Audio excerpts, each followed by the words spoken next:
Hello, I'm Sabiha and I'm here with my fellow board member Sarah. On our continuing mission to educate and empower, we are here to learn more about census with Douglas Loveday, the senior media specialist with U.S. Census Bureau. Hi, Douglas. Hi, thanks for having me. Let's just jump to the question. Okay. My first question is, why is the census an important process? It's firstly mandated by the Constitution. It's in Article 1, Section 2, that there be a decennial, a 10-year census conducted. The first one was actually held in 1790, and so we've done a census every 10 years since then. This is actually going to be the 24th census in 2020. But why it's important, what it is a count of every person living in the United States. And so it's a head count, a number count, and also a location.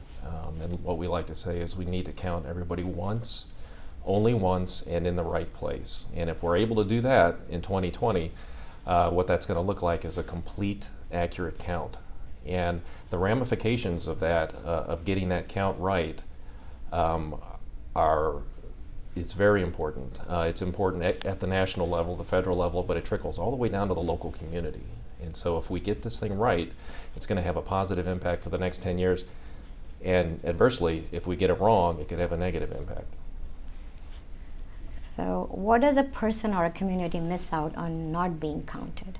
Right. So a couple things that go along with the numbers collected during the census. I think the most important one that we all feel at the local level is that the federal government distributes $675 billion in federal funding, probably a little bit more than that, and that's annually, and that goes out to the states.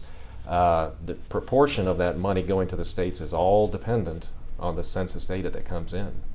And so, as we talked about before, if we don't have an accurate count, if we have an undercount, then Texas especially is going to get less money than it's deserved. And that money, again, will help at the state level, but also trickles down to the local levels. And we're talking about funding for education, for healthcare, for roads. And we all know how much that's important here, and especially in Central Texas and Austin and Williamson County with all of the growth and everything.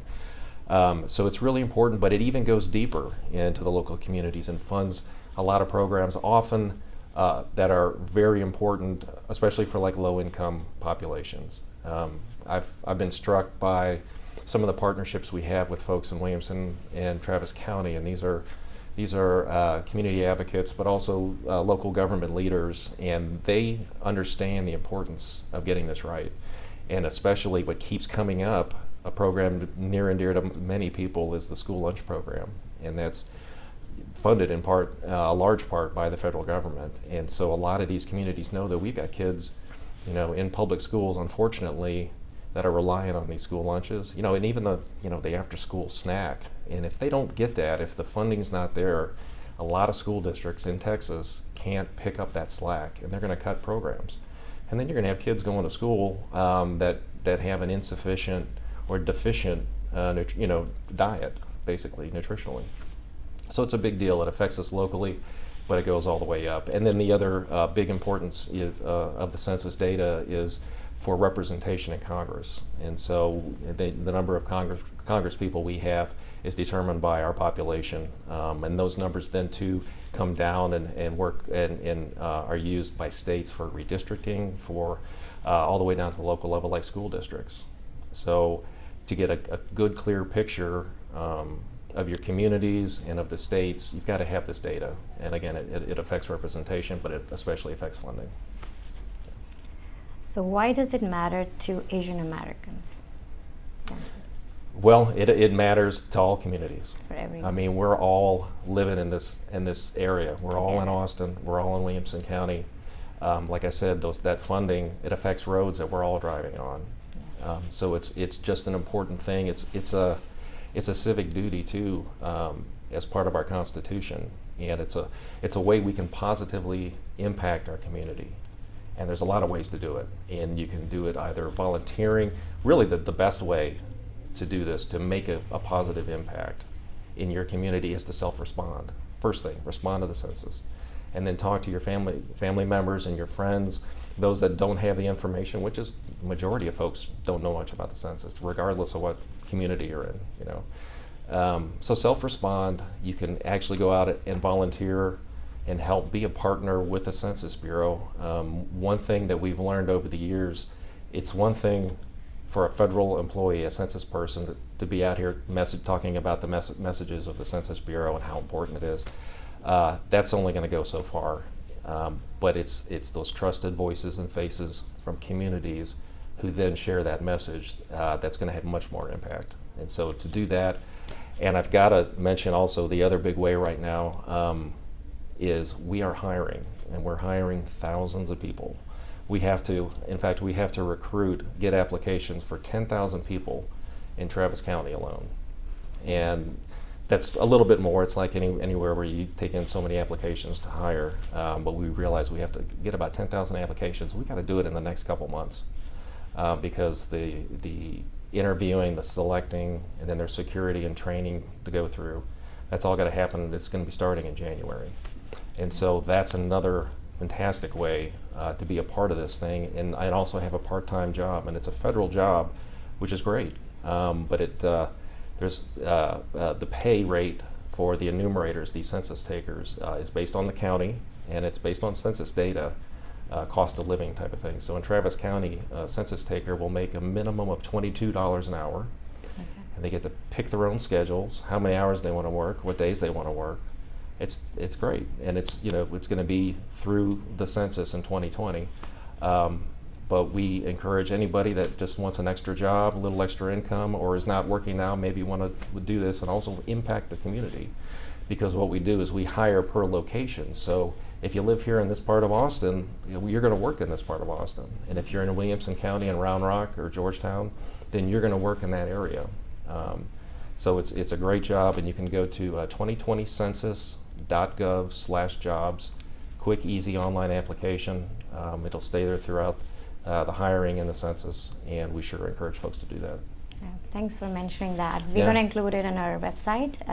People can go on our website and find the link for the job openings. Oh, that's terrific. Thank you. Yeah. So next question is, how often does the census happen?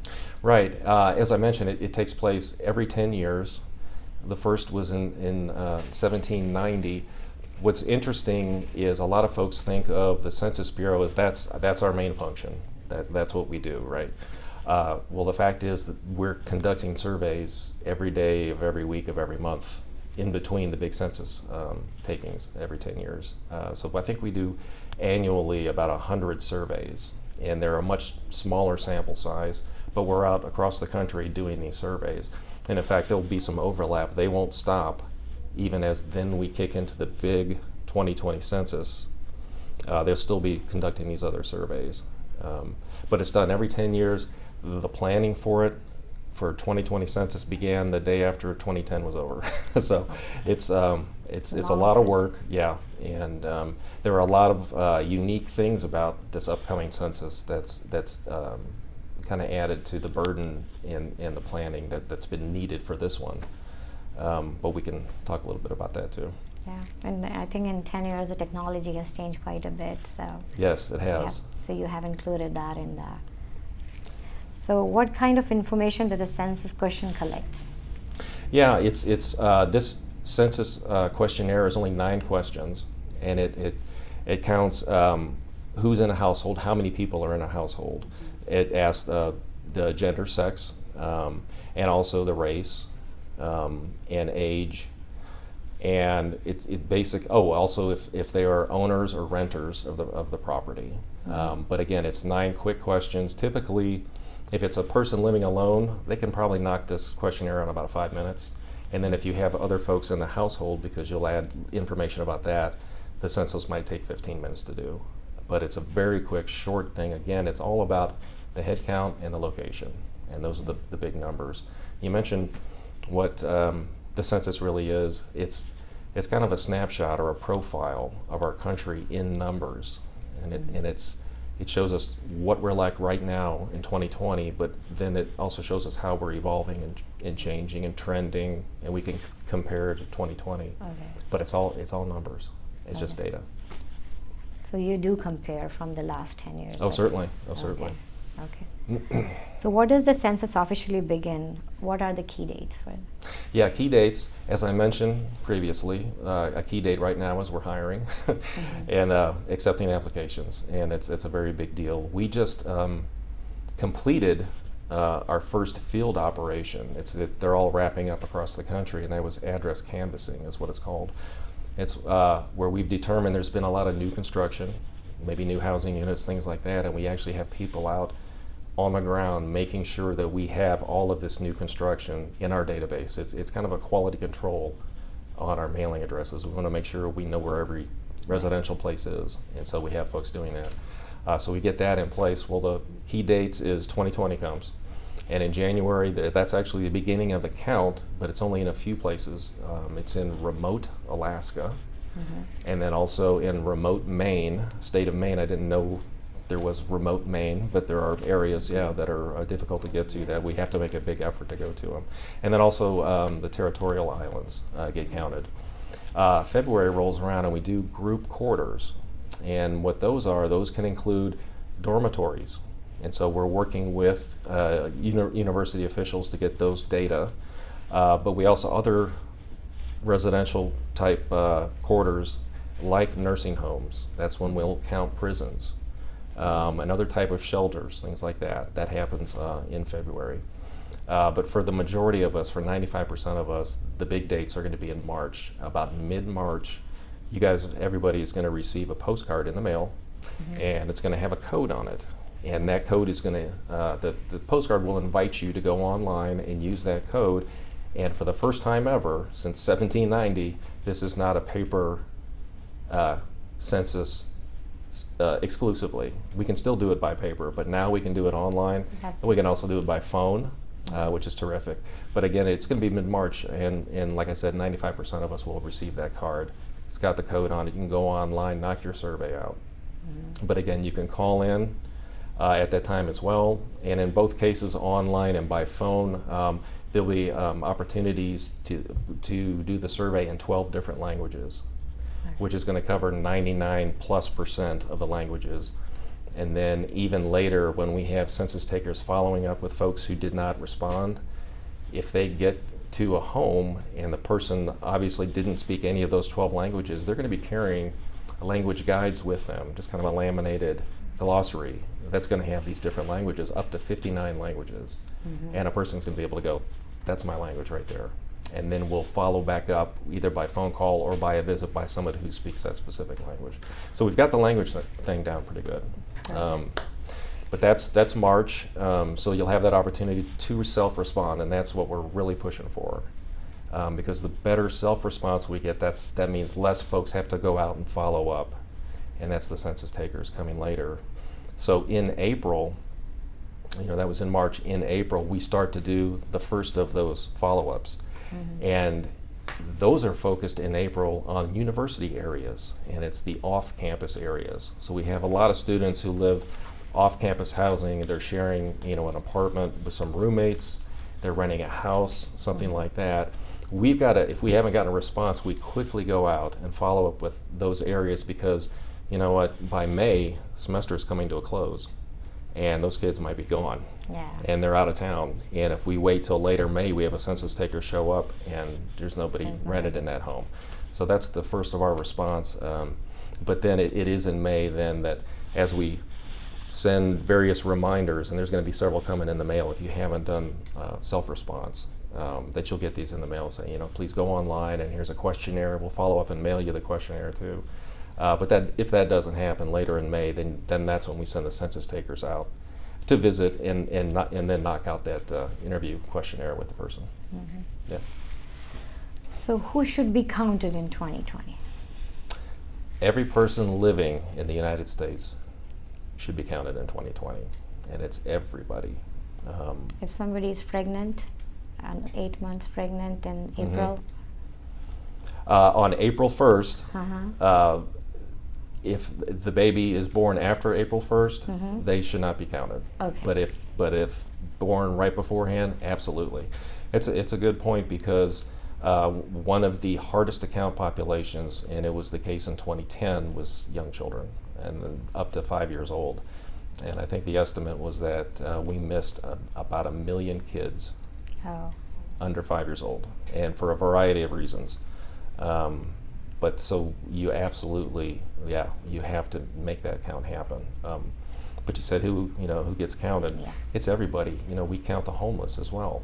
So that's part of the partnerships, working with local and national organizations, and doing this over the years to get us ready to find where people are.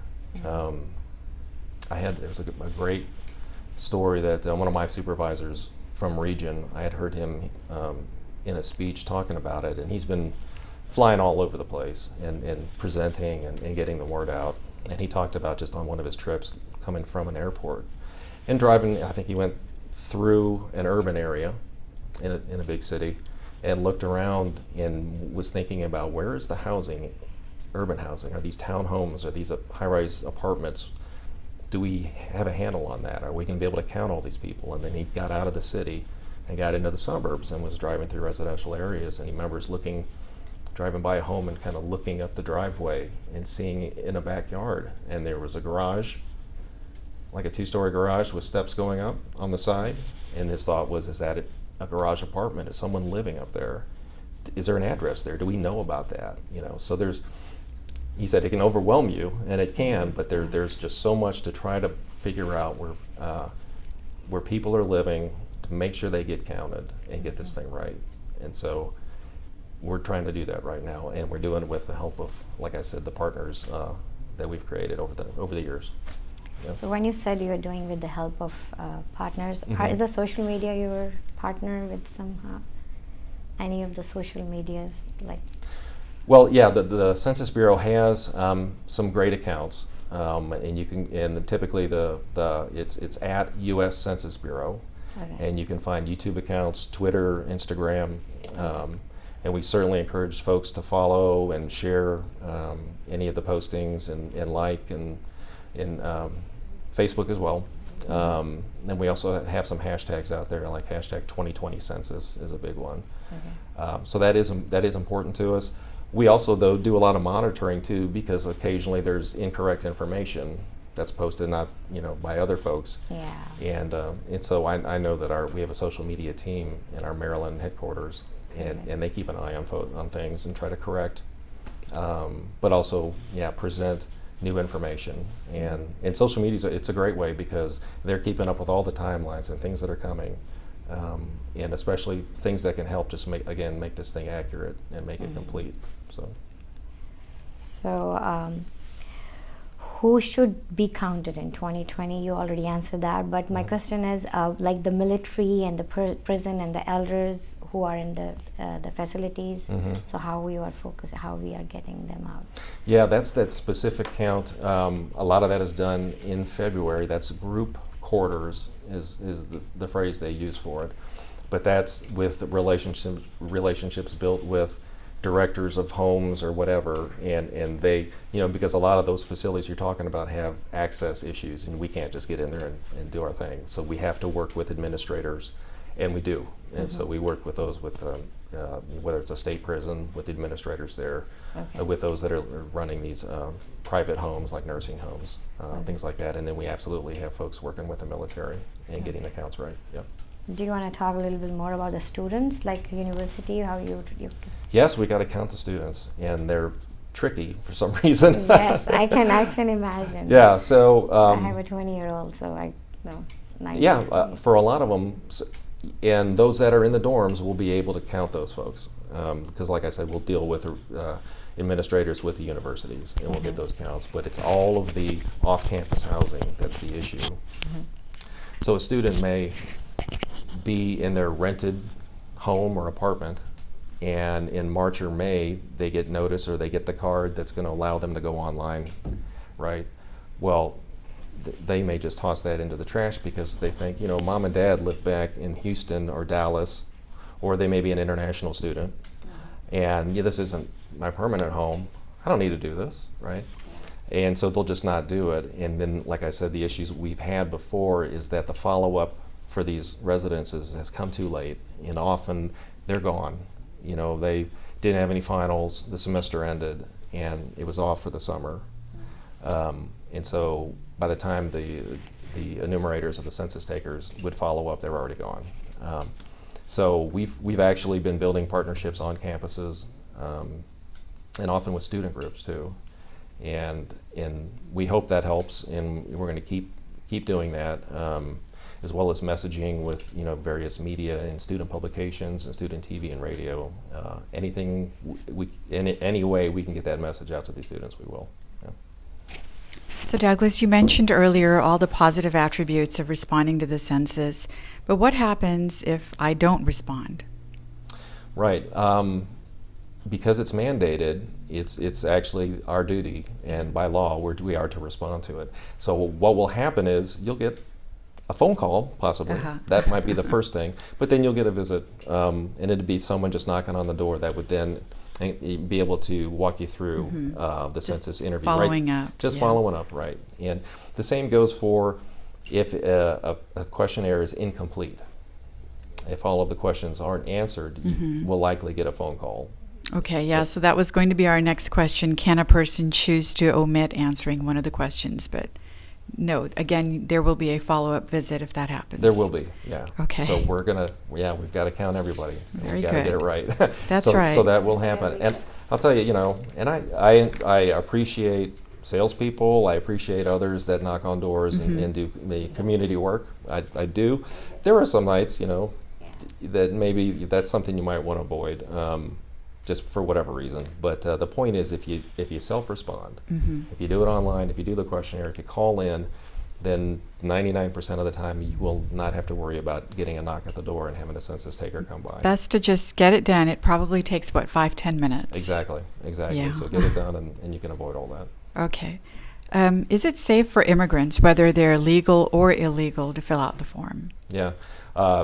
Maybe the most important question for a lot of folks, and immigrants and non-immigrants too. There's a lot of different people out there. There are some populations that just have a general distrust of the federal government for whatever reason.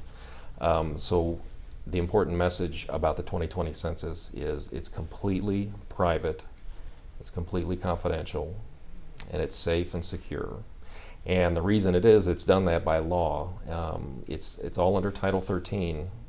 Which protects again the confidentiality of the person and the data, and why that's a huge deal to us. I'm a federal employee. I'm a Census Bureau employee, and I'm actually temporary. When the census is over, that's the end of that position. But even I had to take an oath when I took the position, and I swore that I would follow and abide by Title 13. Right. And under penalty of 5 years in prison and about $250,000 fine. So it's taken very seriously. And what is important to know is the data that's collected is never shared with any other individual or any other group. And that's a government group. It can't be shared with another government agency. And that's law enforcement. And has been topics of discussion. It can't be shared with Border Patrol or ICE or any of these groups. So that's important to know. Also, when the data is made public in reports and various things, it goes online. It's all public. It's numbers. It's completely stripped of all identifiable personal information. So what comes in is completely stripped of data, and it just becomes numbers. The Census Bureau itself, we're a scientific agency, and it's all about data. And that's all we worry about. The other concern for some might be the security of the data after collection, and so we have since 2010 been working on the various cybersecurity protections that we're putting in. There's just layers and layers of encryption and security on the data that's collected, analyzed, and then stored. And so it's very safe. I know a lot of the best practices of large global corporations, of large financial institutions, how they protect their data. These are practices that the Census Bureau has kind of incorporated into all of this. So that data and protections are constantly monitored too. So we're very confident in the protection of the data, and we're not sharing it with anybody. Well, that's good to know, and that's all the more reason why people shouldn't hesitate to come forward and fill out the form. So, how has participation for Indian Americans been in previous years? I know population numbers are going up. Has the Indian American community, South Asian community, been forthcoming in?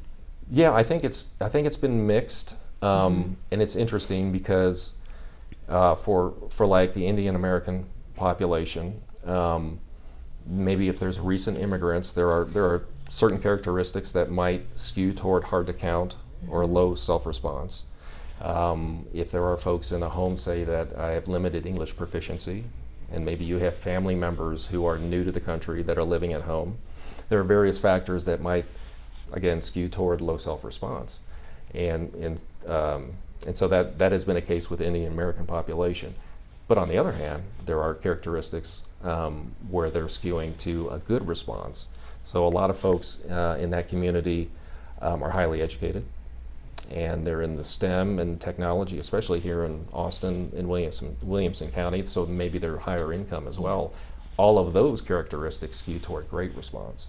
So it's kind of interesting. That's why kind of the totality of the message has to be there, because we're not sure what's going to resonate with each household, with each family member, because they may be coming from different places. Right, so. Yeah, completely true.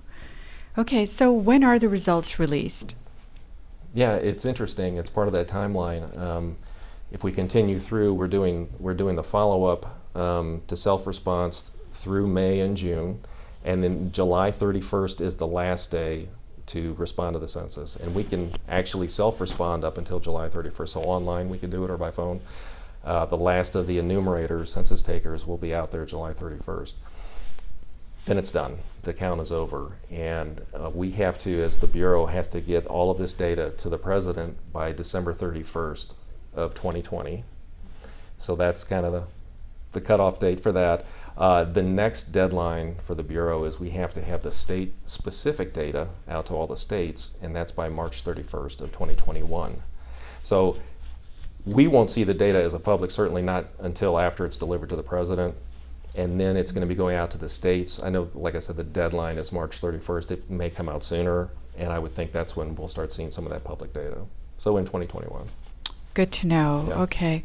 Well, thank you, Douglas, for being here with us today, and thank you to our viewers at home for watching. We hope this is a good resource for learning about the census. Please be sure and visit our website for links to more resources.